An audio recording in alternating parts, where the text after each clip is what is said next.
Hello, hello, and this is Masamushia from Percolation Gaming, and here we have our fourth and final part of Mann Vs Machine 666, Progression in the Form of Victory.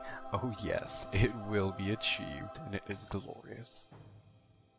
And we just bore witness to a demo man being launched into space. Unfortunately for him, the experiment resulted in complete failure, and no one survived this day.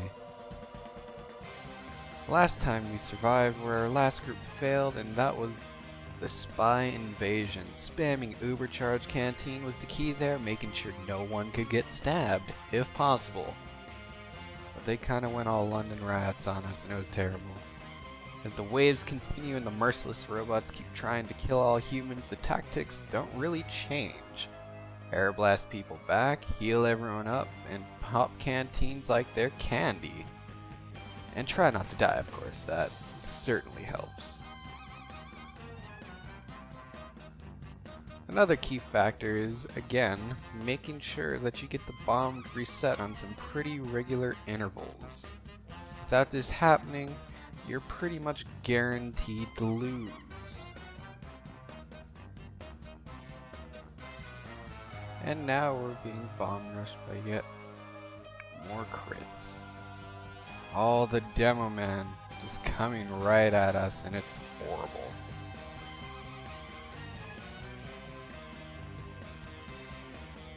If you don't have full resistances by about 10 minutes ago, then you're probably in for a very rude awakening, as they can generally kill you in about 3 seconds. This is where the Uber Canteen kind of candy phase comes into play. Just make sure you're never standing still. You do not want to get caught by bullets that aren't really meant for you. And good lord, there are just so many things. I looked so at peace when I died there. Embrace the explosion. The important thing is just try and jump. Jumping, crouching, something.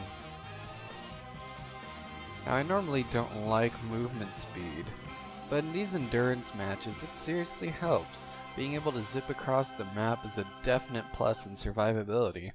Unfortunately, jump is still pretty useless though unless you're a scout. Which we are not. And which there are surprisingly none of in this map. Oh no, don't get shot. Don't get shot. Okay, good. Now, as you saw there, I don't really take my own advice and stand exactly where my teammates just were, and that results in me getting blown to smithereens by a bunch of demo rollers. GG. Now, one thing to take in note is our positioning. We're together but still fairly spread apart, so we don't get killed by AoE explosions. We're also clustering on the bomb, trying to ensure that there will be a reset as well, as again, they're pretty handy. Especially if you plan on winning. One of the hardest things through the entirety of the game would probably be collecting all the cash. To pick it up a lot of the time is to die to massive amounts of robots. Quite a drag. If only there was a cash magnet, like a scout. Oh well. Another surprising factor was that the cash never really stopped being useful. I always found myself pretty low even towards the end of the game. It was very interesting. I thought it would be a fairly overabundant currency, but I guess not. There's also a surprising lack of pyros thrown at you throughout the entire thing. The pyros only really start to make a constant appearance towards the end of the level. Otherwise, it's just explosive and scouts. What this means is that you don't really need to focus on burn resistance early on. Those 2 to 3 waves in the beginning are really messing you up, which they should not be. I suppose you can, but it certainly isn't something that should be rushed. Now the proper reaction here would have been me using the Uber Canteen, saving myself and the demo, but I was just a little bit too slow. At least I got the massive amount of cash money down there, so it was pretty worth it. Oh man, we're getting down to the last bit of the wave. I taste victory.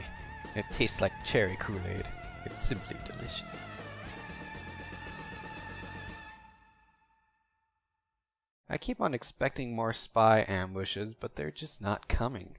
I feel like they're just lurking, waiting for me to activate their trap card or something. But what? Oh my god, I just activated their trap card. That was easily the epitome of fail.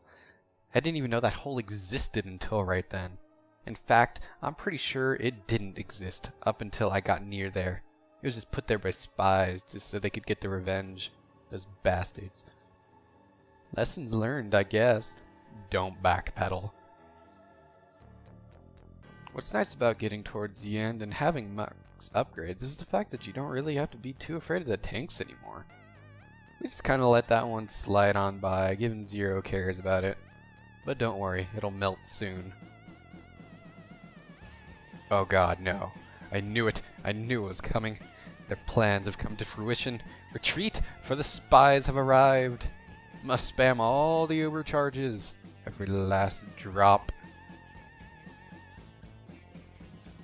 Okay, where are they all coming from? Suddenly there's snipers and medics. And the medics aren't even on the little robot composition indicator. Those dirty little cheats.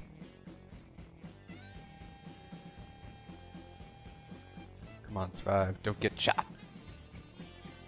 Oh my god.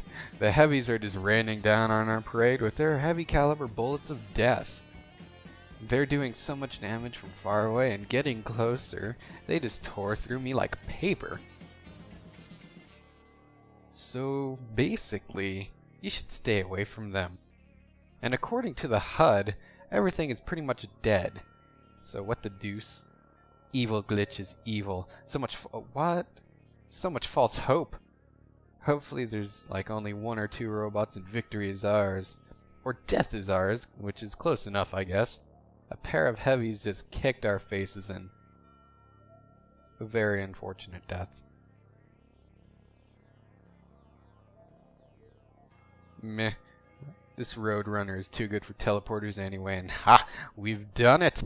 All those dastardly robots have been defeated, and at last, bringing us closure, finally able to move on in life. And we even got a fairly high credit score. Woo! We're at like a 600, guys, or 700. One thing that's disappointing is that they've made no achievement for completing this event. It just kind of counts as another tour of duty. How sad. Oh well. Until next time, guys.